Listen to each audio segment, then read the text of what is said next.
प्रदेश सरकार में आवारा और छुट्टा पशुओं की देखभाल के लिए लाखों करोड़ों रुपए खर्च कर खरखौदा ब्लॉक के नगला गांव में गो संरक्षण केंद्र बनवाया था। इस गोवंशों की देखभाल के लिए एडीओ, पंचायत सेक्रेटरी और ग्राम प्रधान की कमेटी बनाकर उन्हें गोवंशों की संरक्षण का दायित्व सौंपा गया था। लेकिन इन संरक्षण केंद्र में हो रहे गोवंश भूख और प्यास से मर रहे हैं, जिसकी खैर खबर लेने वाला कोई नहीं है। इस बात से गुस्साए खरखौदा के नगला गांव के समाज सेवी सोनू गुरुवार को दर्जनों ग्रामीणों के साथ संरक्षण केंद्र पहुंचे और जमकर हंगामा किया। उन्होंने आरोप लगाते हुए बताया कि गो संरक्षण केंद्र गोवंशों के लिए कब्रिस्तान बनता जा रहा है। भूख और बीमारी के चलते कई गोवंशों की जान जा चुकी है, लेकिन सब कुछ जानकर भी संबंधित विभाग के अधिकारी आंखें मूंदे बैठे हैं। वहीं गो संरक्षण केंद्र कमेटी सदस्य ग्राम प्रधान उदयवीर सिंह ने बताया कि पिछले 24 घंटों में 7 गोवंश दम तोड़ चुके हैं और एडीओ पंचायत मनोज सिसोदिया सहित सेक्रेटरी विपिन कुमार ने इतनी बड़ी घटना पर अभी तक कोई संज्ञान नहीं लिया है, जो ये दर्शाता है कि अधिकारियों को गोवंशों की कितनी चिंता है। ग्रामीणों ने भी बताया कि गो संरक्षण केंद्र में ना तो चारा आता है और ना ही पशु चिकित्सक इन गोवंशों को देखने या इनका इलाज करने आते हैं, जबकि खाना नहीं मिलने के कारण ये गोवंश इस चिलचिलाती धूप और गर्मी में दम तोड़ रहे हैं।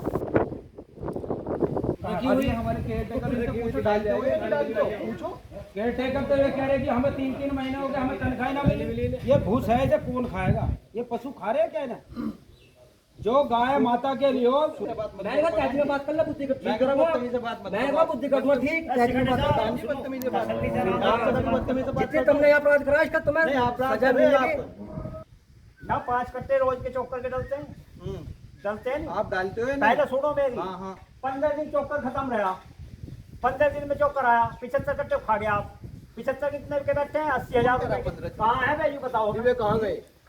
मैं बिल्कुल नहीं करता। आप मेरी बात सुनो, डॉक्टर साहब, आप ऐसे चारा खाओगे।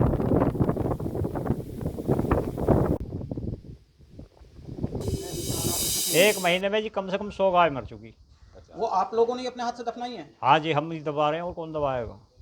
अच्छा, तो प्रधान जी जेसीबी से गड्ढा खुदवाते हैं, प्रधान जी मंगवाते हैं तो जेसीबी। इस चीज की शिकायत आप लोगों ने की? हाँ जी, सेक्रेटरी साहब से भी कई बार कही। हम 3 आदमी ये इसका यहाँ भूसा डाल रहे हैं, उन्हें दाब में, पर फिर भी जो तुम्हें करना, पहले 5 आदमी थे, उसमें से 3 आदमी, अब 3 आदमी भी उसी काम कर रहे, जब 5 भी उसी करे, और वो 3 के भी पैसे टाइम पे नहीं मिल रहे। ना तो इनका टाइम पे हरा चारा मिला है, ना बताओ खाली भुस्से में क्या होगा। अब मैं तो इनके देख रेख के इसलिए आया था, मुझे तो पता लगा, डॉक्टर साहब ने बताई कि ऐसे ऐसे कोई गाय बीमार है, उसके इंजेक्शन लगने चला जाइए। अब यहाँ पर क्या पता लगा कि डॉक्टर वीरेंद्र सिंह है, पशु चिकित्सा अधिकारी खरखौदा। भाई एक तो गर्मी भी मान लो, भूखा प्यासा हुई वाली बात है, जब आदमी के पेट में जान ना होगी तो चलेगा कहाँ? केंद्र और प्रदेश सरकार की महत्वाकांक्षी योजना गौ वंशों को सुरक्षित करना, इसी के लिए जगह जगह केंद्र और प्रदेश सरकार ने गौशालाओं के निर्माण कराए थे, जहां पर आवारा घूमने वाले जो छोड़ दिए जाते हैं गौवंशों को रखा जा सके और सरकार उनकी देखरेख कर सके। ऐसी ही गौशाला कई जगह बनाई गई। नंगला पातू गांव में आज हम हैं, गांव के प्रधान हमारे साथ हैं। गांव के प्रधान साहब बता रहे हैं कि जो यहाँ की स्थिति है गौशाला की, वह दयनीय है, क्योंकि लगभग 24 घंटे में यहाँ पर 6 से 7 गायें मर चुकी हैं। रात इन लोगों ने 3 से 4 गायें को दबाया था और 3 गायें अभी भी मरी हुई पड़ी हैं। हम यहाँ पर आकर देख रहे हैं कि यहाँ पे कोई हरा चारा नहीं है, सूखा चारा है, वो भी जो है भूसा है, और सभी जो गायें हैं उनकी हालत बहुत ख़राब है। प्रधान जी, क्या नाम है आपका और कहाँ के हैं, क्या मामला है पूरा? मेरा नाम उदयवीर सिंह है। मैं ग्राम प्रधान नंगला पातू खानपुर का वर्तमान ग्राम प्रधान हूँ। और हमारे यहाँ जो वृद्ध गौ संरक्षण गौशाला चलाई जा रही है, हालांकि मैं भी इस कमेटी का सदस्य हूँ, लेकिन इसमें मेरी कोई बात नहीं मानी जा रही। एडीओ पंचायत और सेक्रेटरी इसमें मनमानियाँ कर रहे हैं।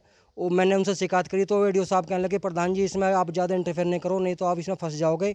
मैंने कहा शिकायत करूँगा जी आपकी, इसमें चारे की व्यवस्था नहीं बन पा रही और नहीं यहाँ कोई सुचारू व्यवस्था है। केयर टेकरों को 3-3 महीने का पेमेंट नहीं दे रहे, जानबूझ के ऐब कर रहे हैं, जिससे हमारे यहाँ से ट्रांसफ़र हो जाए या हम यहाँ से चले जाएँ। हमने कहा जी हरा चारा की व्यवस्था ना, 1200 कुंटल भूस दान में आया है, बाकी पैसा हमारे पास 4.5 लाख रुपये भी एडवांस बचा हुआ हमारे खाते में। हमने सेक्रेटरी से कहा जी हरा चारा व्यवस्था करा दो, कहने लगे प्रधान जी व्यवस्था तो आप बनाओ अपने पास से।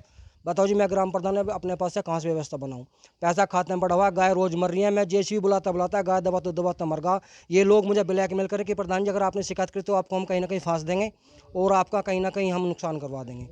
प्रधान जी 24 घंटे में कितनी गायों का अभी तक मर चुकी हैं? 3 गाय रात दाबी हैं, 3 गाय अमृत पड़ी हैं जी, और लगभग 2-3 गाय रोज मर रही हैं। रोज शिकायत दे रहे हैं, तो कोई ना तो यहाँ अधिकारी आ रहा, ना कोई सेक्रेटरी आ रहा, यहाँ कोई अधिकारी आकर नहीं देख रहा जी यहाँ क्या चल रहा क्या नहीं चल रहा। प्रधान जाने, कोई यहाँ बात बिगड़ गई तो प्रधान जानो, गाय मर की प्रधान जी दबवा दो। मैंने तो अपना ट्रैक्टर 2-3 लड़के लगा रखे हैं जी, दाबो गाय को, दाबो गाय को, दाबो गाय को।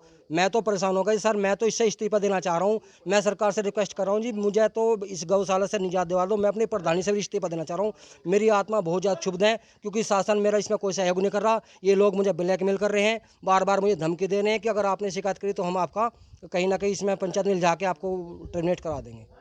प्रधान जी लगभग 1 महीने में कितनी गायें यहाँ पर मर चुकी हैं? 1 महीने में अगर खड्डा खुदवाया जाए तो 50 गाय मरी हैं 1 महीने के अंदर अंदर, जिनके में हम रोज सूचना दे रहे हैं, लेकिन यहाँ किसी के कान पे कोई जू नहीं चल रही, नहीं यहाँ कोई देखने को आ रहा। अगर खड्डा खुदवा तो एक खड्डे में 20 से 30 गाय दबी पड़ी हैं। प्रधान जी ने जो पोल खोली है वो बिल्कुल कहीं ना कहीं योगी सरकार को परेशान जरूर करेगी, और योगी सरकार से हम अपील भी करना चाहेंगे कि ऐसे लोगों पर कार्रवाई हो जो इन गायों की देखरेख नहीं कर रहा और इनको तड़प तड़प कर मरने पर मजबूर कर रहा है। प्रतापपुर से शैलेंद्र राणा की रिपोर्ट, सिटी हलचल के लिए।